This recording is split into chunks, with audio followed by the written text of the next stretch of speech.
Ramai isu Partai Nasdem akan masuk dalam kabinet pemerintahan Prabowo Subianto dan Gibran Rakabuming Raka. Partai Nasdem dirumorkan dapat jatah 2 kursi menteri jika tidak mengusulkan hak angket di DPR RI. Padahal Nasdem sendiri merupakan partai pengusung Anies Baswedan dan Muhaimin Iskandar yang tergabung dalam koalisi perubahan. Jika Partai Nasdem masuk dalam kabinet pemerintahan Prabowo Gibran, maka nasib koalisi perubahan di ujung tanduk. Namun isu Nasdem dapat jatah 2 kursi menteri itu dibantah keras oleh Ketua DPP Partai Nasdem Taufik Basari atau Tobas. Tobas menegaskan sejauh ini tidak ada tawaran menteri kepada partainya dari kubu pasangan Capres-Cawapres manapun. Bantahan itu disampaikan Tobas di Kompleks Parlemen Senayan pada Kamis 7 Maret lalu. Tobas mengaku kaget mendengar adanya isu Nasdem dapat jatah 2 kursi menteri di Kabinet Prabowo Gibran. Pasalnya sejauh ini internal Nasdem pun belum membahas terkait posisi menteri. Tobas memastikan bahwa kabar tersebut hanyalah sekedar gosip politik semata. Cawapres nomor urut 3 Mahfud MD mengungkap bahwa sudah ada daftar nama anggota DPR yang akan menginisiasi hak angket. Mahfud mengatakan hak angket untuk mengusut dugaan kecurangan pemilu itu belum resmi diajukan karena para inisiator perlu mempelajari dokumen yang akan ditandatangani. Pernyataan itu disampaikan oleh Cawapres pasangan Ganjar Pranowo pada Jumat 8 Maret. Mahfud mengungkap sudah ada daftar inisiator namun Mahfud enggan membeberkan siapa saja yang masuk dalam daftar. Mahfud MD masih merahasiakan sosok anggota dewan yang akan menjadi inisiator hak angket dugaan kecurangan pemilu. Menurut Mahfud, dirinya tidak berhak untuk menyampaikan siapa saja yang masuk dalam daftar inisiator pengguliran hak angket. Kemudian jalur politik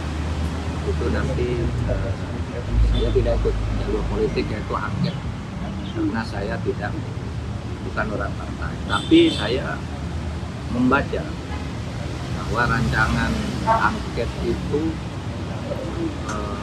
serius dan sudah jadi, saya sudah pegang. Naskah akademiknya tebal sekali, di atas 75 halaman lah yang sudah saya baca itu. Jadi itu angket tidak tinggal kan, itu perlu koordinasi teknis ya. Siapa yang tanda tangan di depan itu sudah ada nama-namanya, tapi yang mau tanda tangan itu kan harus baca dulu juga kan, biar nanti ketika mempertahankan itu tahu. Dan itu jalur politik kan Pak ya? Itu jalur politik yang dikoordinir kalau pada tingkat paslon itu oleh Mas Ganjar. Saya jalur hukumnya. Kita berbagi tugas tapi tetap punya kaitan. Jadi daftar tersebut baru dari PDI Perjuangan saja Pak? Ya, tapi yang tahu partai ya. Saya tidak boleh nyebut siapa-siapa karena saya tidak ikut langsung itu tidak. Ceramahnya Pak Yusuf Kalla di UTI kemarin memang angket ini diperlukan. Cawapres nomor urut 3 Mahfud MD sependapat dengan Wakil Presiden ke-10 dan ke-12 Yusuf Kalla. Mahfud sependapat dengan Yusuf Kalla yang menyebut pemilu 2024 merupakan terpuruk sepanjang sejarah. Pernyataan itu disampaikan oleh Mahfud MD di kawasan Pasar Baru, Jakarta, Jumat 8 Maret. Menurut Mahfud, pendapat JK mencerminkan sosok negarawan. Ia juga mengaku sependapat dengan JK terkait hak angket. Mahfud menilai hak angket perlu digulirkan agar dugaan yang menang yang punya akses kekuasaan tidak terjadi di setiap pemilu. Nanti semua partai kan ikut, ya, nanti kita lihat di situ. Kalau saya baru saja lihat ceramahnya Pak Yusuf Kalla di UTI kemarin, memang angket ini diperlukan. Karena pemilu ini menurut Pak Yusuf Kalla ini pemilu terburuk sepanjang sejarah pemilu di Indonesia. Sejak tahun 55 sampai sekarang ini pemilu terburuk. Dan kalau ini tidak ada angket, nanti akan menjadi tradisi ketatanegaraan di mana setiap pemilu orang yang akan menang itu orang yang paling punya akses ke kekuasaan dan punya uang. Dan mau menyalahgunakan uang. Itu kata Pak Yusuf Kalla ya dan menurut saya itu pandangan seorang negarawan. Kalau saya mengatakan gitu, Pak Mahfud kan paslon pastilah gitu. Makanya saya tidak ikut ngomong gitu. Saya katakan, Anda lihat ceramahnya Pak Yusuf Kalla bagus sekali. Pandangan seorang negarawan. Kalau pemilu yang terburuk ini tidak diklarifikasi melalui proses angket, maka nanti pada saatnya akan ketemu krisis politik dan krisis ekonomi. Krisis ekonomi itu konon akan terjadi beberapa bulan ke depan. Kalau politiknya belum selesai lalu ini ketemu, yang menjadi korban nanti negara. Ini Pak Yusuf Kalla yang saya pahami dari ceramah itu. Oke? Ketua Umum Partai Nasdem Surya Paloh disebut telah menginstruksikan seluruh anggota DPR RI fraksi Nasdem untuk mendukung hak angket. Pernyataan itu disampaikan oleh Ketua DPP Partai Nasdem Irma Suryani pada Kamis 7 Maret kemarin. Meskipun sudah diberi instruksi mendukung hak angket, Nasdem saat ini sedang menunggu hasil penghitungan suara realkon KPU. Irma mengatakan Nasdem akan tetap mengajukan hak angket meskipun tanpa PDIP. Ia menegaskan dirinya siap menandatangani hak angket untuk mengusut dugaan kecurangan pemilu. Nasdem tentu tidak akan menunggu PDIP, ya. Kita akan tetap melaksanakan hak angket tanpa harus menunggu PDIP, tapi kita harus menunggu realkonnya dulu. Saya Nasdem, saya berbicara bahwa saya akan ikut menandatangani hak angket. Saya ikut. Terima kasih Kak Irma. Ya, tapi tunggu Hasil ya, realcon. realconnya selesai dulu supaya Siap. kita clear. Siap. Nah, jadi Mbak, saya ingin sampaikan di sini bahwa kecurangan-kecurangan yang terjadi yang diributin sekarang ini bukan hanya oleh pemerintah, tapi juga oleh partai-partai politik partai-partai politik. Karena semua partai politik itu punya kepanjangan tangan di daerah. Ada bupati, ada gubernur, ada wali kota. Dan mereka lah semua yang melakukan berbagai kecurangan-kecurangan itu. Untuk menambah suara di partainya masing-masing. Cawapres nomor 3 Mahfud MD mengungkap dirinya baru saja bertemu dengan Ganjar Pranowo hingga Megawati Soekarno Putri. Pernyataan itu disampaikan Mahfud pada Jumat 8 Maret 2024. Mahfud mengatakan pihaknya akan menempuh 2 langkah terkait dugaan kecurangan Pilpres. 2 langkah itu adalah jalur hukum dan jalur politik. Mahfud mengatakan jalur politik akan ditangani oleh Ganjar melalui hak angket, sedangkan jalur hukum akan ditangani oleh dirinya melalui pelaporan ke Mahkamah Konstitusi. Kalau komunikasi dengan Mas Ganjar sendiri terakhir apa Pak? Apa yang biasanya dibahas? Terakhir kemarin pekan lalu saya sama Ganjar hari Jumat pekan lalu bersama DPR, bersama Bu Mega juga gitu. Dan di luar itu banyak sekali kami ketemu dengan tim hukum bersama Mas Ganjar. Jadi ya komunikasi kami terus jalan karena sudah ada garisnya dari ketua kerjasama partai pengusung, ya itu dari Bu Mega agar kita mengambil 2 jalur secara tegas, 1 jalur hukum. Nah, itu saya yang mengkoordinir pada tingkat pasangan calon, kemudian jalur politik itu nanti saya tidak ikut jalur politik yaitu angket karena saya bukan orang partai, tapi saya membaca bahwa rancangan angket itu serius dan sudah jadi, saya sudah pegang. Naskah akademiknya tebal sekali, di atas 75 halaman lah yang sudah saya baca itu. Jadi itu angket sudah, tinggal kan itu perlu koordinasi teknis ya, siapa yang tanda tangan di depan itu sudah ada nama-namanya, tapi yang mau tanda tangan itu kan harus baca dulu juga kan, biar nanti ketika mempertahankan itu tahu. Dan itu jalur politik kan Pak ya? Itu jalur politik yang dikoordinir kalau pada tingkat paslon itu oleh Mas Ganjar. Saya jalur hukumnya. Kita berbagi tugas tapi tetap punya kaitan.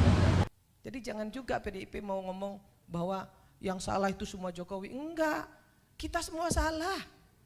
Saya sebagai orang partai politik, saya sebagai salah satu pimpinan di Nasdem, saya bilang partai politik yang paling salah. Yang mengendorse. Politikus Partai Nasdem Irma Suryani Caniago menyindir PDIP yang kerap menyalahkan Presiden Jokowi terkait kecurangan pemilu. Sindiran itu disampaikan Irma di samping Sekjen PDIP Hasto Kristianto saat menghadiri acara talkshow di FISIP Universitas Indonesia. Acara tersebut digelar pada Kamis 7 Maret 2024. Irma menyenggol PDIP yang terkesan hanya menyalahkan Presiden Jokowi saja terkait kecurangan pemilu. Menurut Irma, berbagai dugaan kecurangan pemilu itu tidak hanya salah Jokowi, namun juga partai politik yang bergerak hingga ke daerah-daerah. Nasdem tentu tidak akan menunggu PDIP, ya. Kita akan tetap melaksanakan hak angket tanpa harus menunggu PDIP, tapi kita harus menunggu realconnya dulu, hasil realcon. Yang pertama, saya tidak ingin menyenangkan semua yang hadir di sini kalau saya bicara, karena memang itu tipikal saya. Saya ingin memberikan solusi kepada adik-adik mahasiswa, anak-anakku semua, jangan terpengaruh dengan dirty food yang kemudian juga banyak diplesetkan menjadi dirty provokator. Ya, jadi saya ingin menjelaskan satu hal. Siapa yang salah dalam carut marut politik kita hari ini? Siapa yang bersalah? Jokowi? Salah. Partai politik lebih salah lagi. Partai politik yang menjadi akar permasalahan seluruh ya kericuhan yang ada di negeri ini. Kenapa?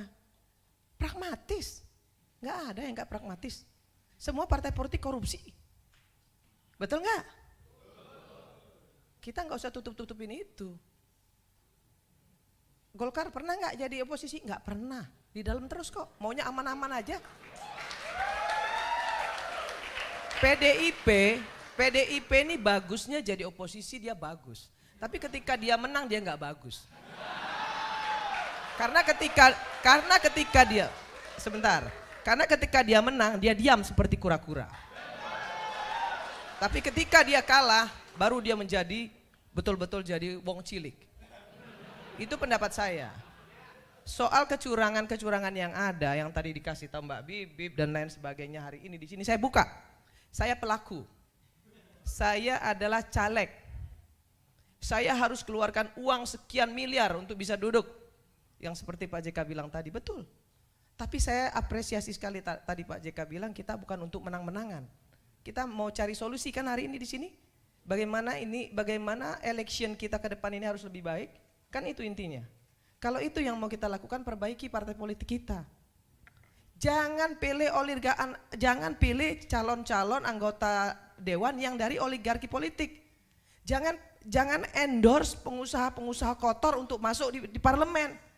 Jangan endorse pelecehan seksual, pecandu narkoba, koruptor, masuk semua. Semua kenapa? Semua karena mengejar elektoral 4%. Siapapun yang bisa bawa kursi silakan masuk. Asal bisa bawa kursi, itu yang merusak Pak JK. Jadi jangan juga PDIP mau ngomong bahwa yang salah itu semua Jokowi. Enggak, kita semua salah.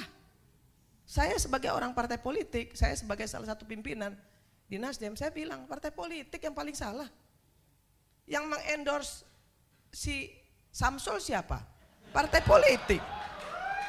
Lah, yang ngendorse Samsul itu kan partai politik. Bapaknya senang-senang aja di endorse. Terus Pak PDIP misalnya bilang Jokowi pengkhianat, mengkhianati PDIP.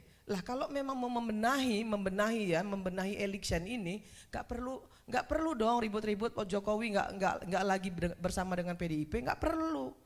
Cuek aja, PDIP juga bisa kok. Kan itu harusnya. Tapi kan PDIP ribut. Kenapa Jokowi minggat dari PDIP? Kan itu adik-adikku. Dan jangan mau juga yang mahasiswa hari ini ditantang-tantangin untuk turun ke jalan, kemudian jadi korban, jangan mau. Partai Nasdem beda suara terkait pengguliran hak angket DPR untuk mengusut dugaan kecurangan pemilu 2024. Sekjen Partai Nasdem Hermawi Taslim menegaskan pihaknya tetap menunggu sikap PDIP terkait hak angket. Sedangkan sebelumnya, Ketua DPP Partai Nasdem Sugeng Suparwoto mengatakan tidak akan menunggu PDIP soal hak angket. Hermawi Taslim menginginkan Nasdem tetap menunggu langkah PDIP. Menurut Hermawi, keberadaan PDIP dibutuhkan untuk memenuhi jumlah anggota dewan di parlemen. Dengan adanya PDIP, hak angket dugaan kecurangan pemilu bisa direalisasikan. Hermawi menekankan bahwa Nasdem menginginkan hak angket bisa terpenuhi dalam rapat paripurna DPR, sehingga ia menyatakan masih menunggu PDIP agar hak angket tidak menjadi harapan palsu untuk masyarakat. Pernyataan Hermawi itu berbeda dengan pandangan yang disampaikan oleh Sugeng Suparwoto. Sebelumnya Sugeng menekankan bahwa Nasdem sudah tidak menunggu PDIP untuk mengajukan hak angket. Pemerintah akan mengumumkan hasil sidang isbat penetapan awal puasa Ramadan 1445 Hijriah pada Minggu 10 Maret mendatang. Pengumuman hasil sidang isbat penetapan awal puasa itu akan dilakukan oleh Kementerian Agama. Sidang isbat akan digelar di Auditorium HM Rasici Kementerian Agama Jakarta Pusat. Dikutip dari laman Kemenak pada Jumat 8 Maret, sidang isbat itu bakal digelar secara hibrid yakni daring dan luring. Direktur Urusan Agama Islam dan Pembinaan Syariah Kemenak, Adib, mengatakan sidang isbat dibagi menjadi 3 tahapan. Pertama, pemaparan posisi hilal awal Ramadan 1445 Hijriah berdasarkan hasil hisab. Pemaparan akan dilakukan tim hisab dan rukyat Kemenak mulai pukul 17.00 waktu Indonesia Barat. Selanjutnya, proses sidang isbat dilakukan oleh pihak Kemenak untuk menetapkan awal 1 Ramadan 2024. Proses sidang penetapan awal 1 Ramadan itu dilakukan setelah sholat maghrib. Penetapan awal Ramadan itu didasari pada hasil pemaparan posisi hilal. Kemudian pada sesi ketiga, pemerintah akan melakukan konferensi pers. Konferensi pers itu dilakukan untuk mengumumkan hasil sidang isbat penentuan awal puasa 1 Ramadan. Sesi ini akan disiarkan secara langsung melalui sosial media Kemenak. Pasangan Ganjar Pranowo dan Mahfud MD diketahui menjadi paslon yang mengeluarkan dana paling besar untuk melakukan kampanye Pilpres 2024 dibandingkan Prabowo Gibran dan Anies Muhaimin. Dana yang dikeluarkan oleh Ganjar Mahfud mencapai 506 miliar rupiah. Namun modal besar yang digelontorkan kubu Ganjar Mahfud berbanding terbalik dengan perolehan suaranya. Berdasarkan hasil realcon sementara KPU, pasangan Ganjar Mahfud berada di posisi terakhir. Mereka bahkan kalah dari pasangan Anies Muhaimin yang menggelontorkan modal kampanye paling sedikit. Pengamat politik Universitas Al-Azhar Ujang Komarudin menduga dana kampanye Ganjar Mahfud tidak turun sampai ke akar rumput. Ujang menduga dana kampanye Ganjar Mahfud justru dinikmati para elit tim sukses yaitu Tim Pemenangan Nasional atau TPN. Dengan dana yang fantastis, Ujang menilai pasangan Ganjar Mahfud harusnya bisa memenangkan Pilpres.